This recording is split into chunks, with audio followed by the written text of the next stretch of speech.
Once upon a time, in a bustling city of shining skyscrapers and quiet, forgotten alleys, there lived a man named Daniel.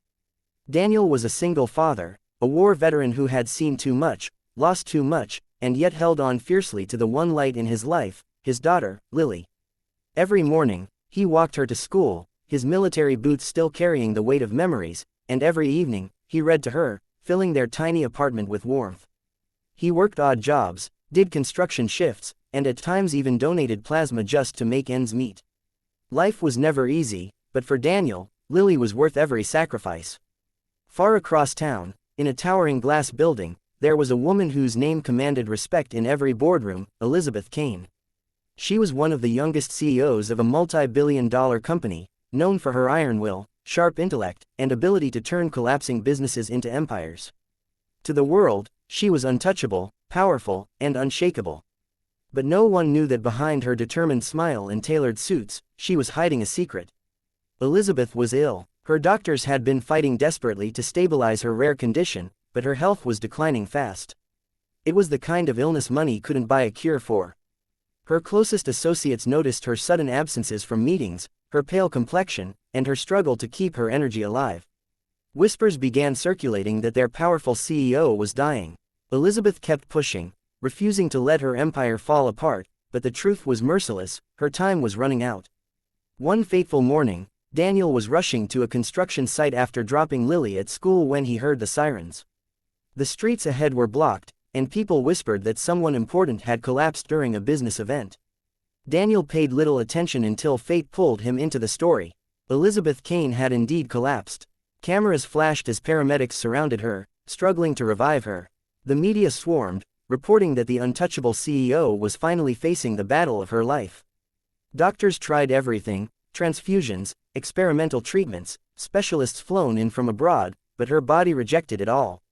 Daniel would never have known anything about this if not for a simple twist of fate. A local clinic where he occasionally donated plasma put out a desperate call for a special type of rare blood. The message was clear: this was life or death. Daniel didn't hesitate. He walked into that clinic and rolled up his sleeve. Hours later, Elizabeth's doctors were astonished. Her body had accepted the transfusion perfectly, responding better than it had in months. The rare genetic markers in Daniel's blood were exactly what her failing body needed. They wanted more, and Daniel returned again and again, giving what he could spare, even when it left him dizzy and weak. The board of directors couldn't believe it. All the best doctors, all the wealth, all the medicine in the world couldn't save Elizabeth, but the blood of a struggling single dad, who worked double shifts to feed his daughter, had turned the tide. For the first time, Elizabeth's health stabilized. When she finally regained consciousness, the first thing she asked was who had saved her. They told her it was a veteran, a single father, who had risked his own health for her. Elizabeth, who had always believed power came from money and influence, felt something shift inside her. She asked to meet him. Daniel didn't think much of it when he received the invitation. He thought it was a formality, maybe a polite thank you. He put on his cleanest shirt, took a bus across the city, and found himself standing in the lobby of the towering glass building he'd only seen from afar. When the elevator doors opened, Elizabeth herself was waiting. No cameras, no reporters, no board members, just her. She looked nothing like the cold, untouchable CEO people whispered about. She looked human, fragile even, with gratitude in her eyes. "You saved my life," she said softly, extending her hand.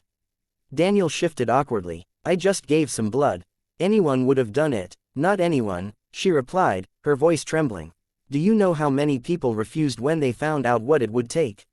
You kept coming back, even when it wasn't easy. You gave me something money couldn't buy. You gave me time." That moment marked the beginning of something neither of them expected. Elizabeth insisted on helping Daniel and his daughter. At first, he refused. He wasn't comfortable with handouts, and he had his pride. But she found ways, offering Lily a scholarship, helping Daniel secure better work, and sometimes simply sitting with them in the park, laughing with a freedom she hadn't felt in years. Elizabeth discovered a side of life she had never known. She had lived in boardrooms in luxury, surrounded by people who wanted something from her. But with Daniel and Lily, there were no masks. They invited her to their tiny apartment, shared simple meals, and treated her not as a CEO, but as a friend. One evening, Daniel found Elizabeth sitting on a park bench, watching Lily play. She looked lost in thought. "What's on your mind?" he asked. She glanced at him, her eyes reflecting a truth she hadn't shared with anyone. "For years, I thought I had everything. Power, success, respect. But when I was lying there, dying, none of it mattered. The board didn't matter. The stock price didn't matter. All I could think was how empty my life felt. And then you came along. You and your daughter, you reminded me what living actually means." Daniel didn't know how to respond. He wasn't used to people like Elizabeth opening up to him. He just nodded, his heart silently agreeing. As weeks turned into months, their bond grew stronger. Elizabeth's health continued to improve with Daniel's donations and the treatments that followed. She returned to her position as CEO, but now she carried herself differently. She prioritized people over profits, empathy over power. Employees noticed the change. The world noticed too, but not everyone was happy. Members of the board resented Daniel's influence, whispering that he was manipulating her. Some even tried to dig into his past, hoping to expose flaws.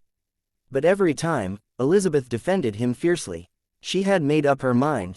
Daniel wasn't just her savior, he was someone she cared for deeply.